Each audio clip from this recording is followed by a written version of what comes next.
This is a quick assignment meant to introduce you to the clipping mask feature in Illustrator. It is also designed to help you continue practicing using the pen tool. And I want to see you practicing panning and zooming in, panning and zooming out. All that good stuff. Okay, so what you're gonna do, you're gonna take this image right here and you're gonna crop out the background so that it'll look like the image on the left. So to go ahead and do it, get your pen tool. Do you know the keyboard shortcut for the pen tool? It is the letter P. So I just hit the letter P. You can see my icon has changed to the pen tool.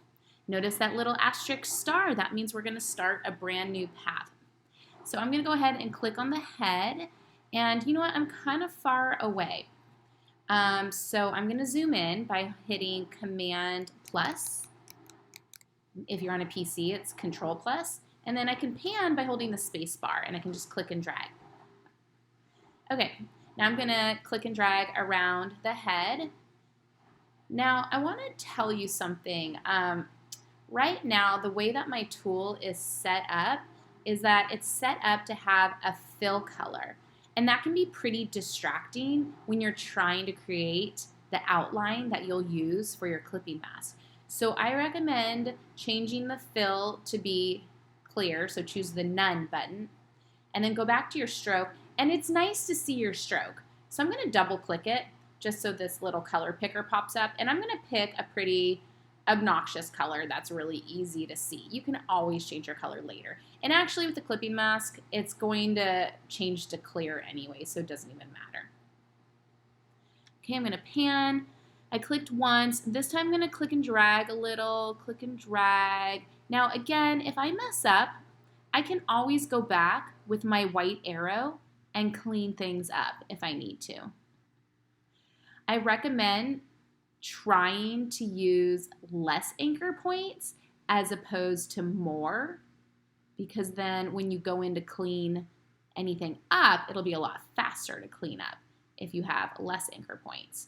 Click, click and drag, click, click, click, click, click and drag, click, panning with the space bar, click, click, click and drag, click, click, click, click and drag, click and drag, click and drag, click, click, click and drag, click and drag, click and drag, click, panning with the space bar, click and drag, click and drag, click, click and drag, panning with the space bar, click, click, click and drag, panning with the space bar, click and drag, click. Kind of get the idea. Okay, the curl, I might crop it, but if you're up for the challenge, all you would have to do is zoom in and go get it. Click, click and drag, click, panning the space bar. Okay, I want to connect these two so it makes a complete closure. So notice that there's no icon on my pen tool. Remember when I started, there was that star asterisk. Now there's nothing. When I hover over that open anchor point that I started, do you see a circle shape appeared? That means it will close my shape. So make sure you see that circle. I'm going to click one time, and now it's closed. So that's great. Okay, I'm going to look at this. Do I need to clean up anything? You know, depends how picky you want to get. This line is a little far, so I can hit the letter A, which is the keyboard shortcut to the white arrow. Now, all my anchor points are selected because I can see they're all blue, but I only want just this one to be selected. Right now, if I move it, it's going to move the whole shape, and I don't want that. So I'm going to hit Command Z. If you're on a PC, it's Control Z. I'm going to click the background. Click. That deselected everything. Now I'm going to click one time on this green line. Click, and I'm going to get that one anchor point. Click. So that one anchor point is blue. The rest are white, so they're not selected. Only the blue one is. So this way I can kind of click and drag and clean it up a little bit. I'm going to go grab this one. You can pull out your handlebars if you need to, whatever you think. I'm going to pan. Okay. Overall, It's fine. I don't mind cutting off some of the orange. Sometimes I think that's better than being too far. Oh, the head. Maybe I'll fix that a little. And you know what? You can always fix this even after you do the clipping mask. Sometimes once you clip it, you're like, oh, that looks kind of strange. And no big deal. You hit the letter A and go in and fix it. I'll show you that. Okay, I'm going to hit Command 0 to zoom out.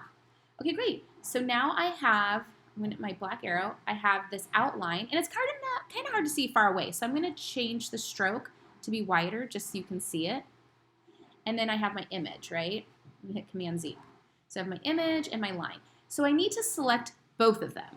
Do you notice when I click on the picture, it automatically deselected my line? But when I go to select my line, it deselected my photo. So how do I select both? Well, you can click and drag, but sometimes if you have a messy artboard, that doesn't always work. So you select one by clicking it and then hold Shift and click. Okay, so now they're both selected. I can double check by looking at my layers palette. Little blue means that they're both selected. So great. Now I'm ready to do the clipping path tool. Object, clipping mask, make. Okay, now I recommend you just memorize Command 7 because we're going to use this an awful lot. Okay, so that tool worked because, I'm going to hit Command Z, because I drew an outline, so it told the computer what to cut, and it had an image underneath it, okay? If this image was on top, it'll work a little bit differently. Object, clipping mask, make. Yeah, it doesn't like that. So your path has to be on top of your image. That's important. And 2 images need to be selected. Okay, at this point, I'm just going to hit Command 7. Now, you might be asking, oh, where did that green line go? Well, it's still there. And look, we can even look at our layers. See, this is selected. The clipping path is selected. If I hit the drop-down menu, you can see there's my path and there's my picture. They're both selected. They're just grouped.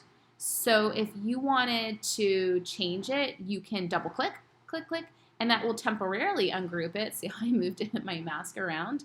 Command Z, Command Z, Command Z. And then that way you can just select one at a time. So if you wanted to give it a color, you can give it a color at that point. You could change the stroke if you wanted. Or you could, I'm going to copy it. Command C, copy. I'm going to double click to get out.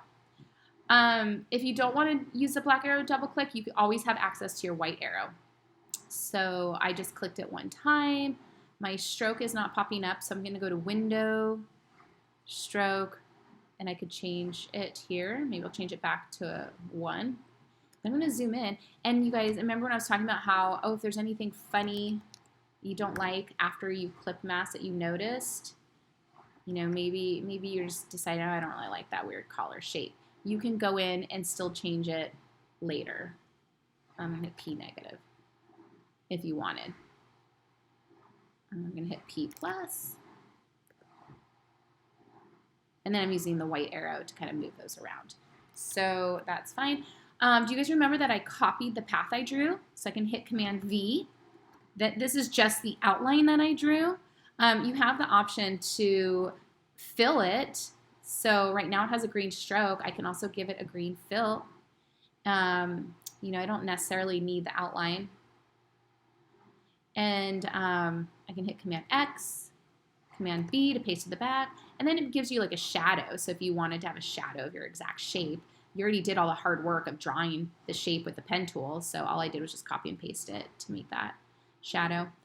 But yeah, but anyways, I want to see all of you guys create the clipping mask, get rid of that background, and then go ahead and paste a shadow as well, just so I know that you have control of going into that grouped object and pulling the image that you drew and pasting it, copying and pasting it. Okay, let me know if you guys have any questions with this assignment.